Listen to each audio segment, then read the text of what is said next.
बिस्मिल्लाहिर्रहमानिर्रहीम। अस्सलाम वालेकुम। माँ के अनमोल खाने में खुश आमदीद। पंजाबी गोश्त आलू असल रेसिपी के साथ कि हमारी नानियाँ दादियाँ कैसे बनाती थी।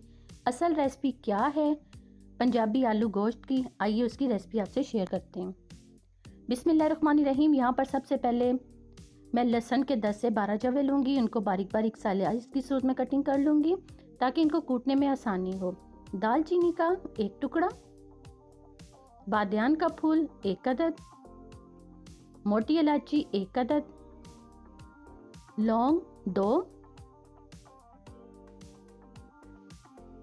अब जो भी मसाले आपने सालन में शामिल करने वो आप यहाँ शामिल कर लीजिए। पहले 1 टेबल स्पून सुरख मिर्च पाउडर, हाफ टेबल स्पून नमक अपने टेस्ट के हिसाब से,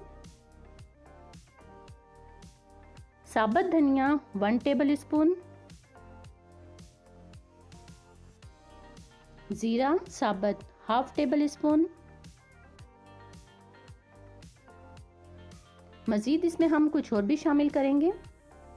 काली मिर्च 1 टीस्पून। इन तमाम मसालों को बहुत अच्छी तरह से आपने कूट लेना है। यहाँ देखिए इन मसालों को हमने कूट लिया है अच्छी तरह से। बिस्मिल्लाहिर्रहमानिर्रहीम। आते हैं अब अपने मसाले की तरफ। यहाँ पर हमने हाफ कप कुकिंग ऑयल, 2 अदद दरमियाने साइज़ के प्याज जिन्हें हमने स्लाइस की सूरत में कटिंग किया हुआ है। यहाँ देखिए प्याज हमारे गोल्डन हो चुके हैं। थोड़ा सा हम इसमें पानी शामिल करेंगे। पानी शामिल करने के बाद इसे अच्छी तरह से मिक्स करेंगे ताकि प्याज का जो कलर है वो पानी और कुकिंग ऑयल में आ जाए। हाफ केजी हमारे पास चिकन थी जिसे हमने पहले से धोकर खुश करके रख ली थी। यहाँ शामिल करने के बाद इसको अच्छी तरह से आपने फ्राई करना है। इतनी देर तक आपने इसको फ्राई करना है जब तक कि चिकन का बहुत अच्छा कलर ना आ जाए।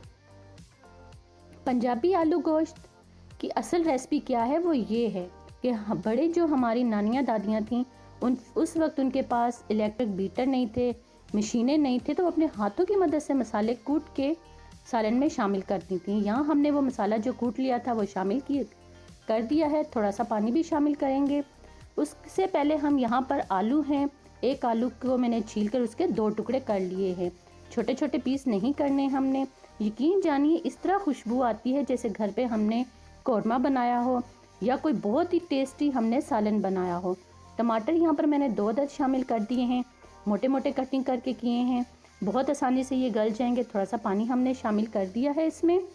अब इसकी अच्छी तरह से हमने बुनाई करनी है कि जो टमाटर हैं वो हमारे गल जाएं। यहाँ देखिए अल्हम्दुलिल्लाह से टमाटर गल चुके हैं। मसाला भी बहुत ही ज़बरदस्त रेडी हो चुका है। आप देख सकते हैं कहीं पर भी टमाटर नज़र नहीं आएगा आपको। मज़ीद इसकी हमने बुनाई करनी है। यकीन जानिए खुशबू ऐसी आ रही है कि मैं आपको बता नहीं सकती। आप खुद ट्राई करेंगे फिर आप मुझे बताइएगा कि वाकई में आपके सालन से भी वैसी ही खुशबू आई है जो इस वक्त हमारे सालन से आ रही है। यहाँ देखिए अल्हम्दुलिल्लाह से सालन तकरीबन हमारा रेडी हो चुका है। जो थोड़ा सा हमने पानी शामिल किया था इसमें मसाला भूनते हुए और टमाटर का अपना पानी होता है, उसी पानी के अंदर हमारे आलू गल चुके हैं। अब इसे डिश आउट करके भी आपसे इसकी फाइनल लुक शेयर करेंगे। मेरे चैनल पर जो नए आने वाले हैं सब्सक्राइब ज़रूर करें क्योंकि आपके सब्सक्राइब करने से हमें बहुत ज़्यादा हौसला मिलता है। लाइक ज़रूर करें, शेयर ज़रूर करें, कमेंट्स में ज़रूर बताएं कि मेरी रेसिपी आपको कैसी लगती हैं। बेल आइकन के बटन को क्लिक करना मत भूला करें। इस तरह से मेरी हर नए आने वाली वीडियो का नोटिफिकेशन सबसे पहले आप तक पहुंचेगा। इस रेसिपी को ज़रूर ट्राई कीजिएगा और मुझे अपनी दुआ में याद रखिएगा।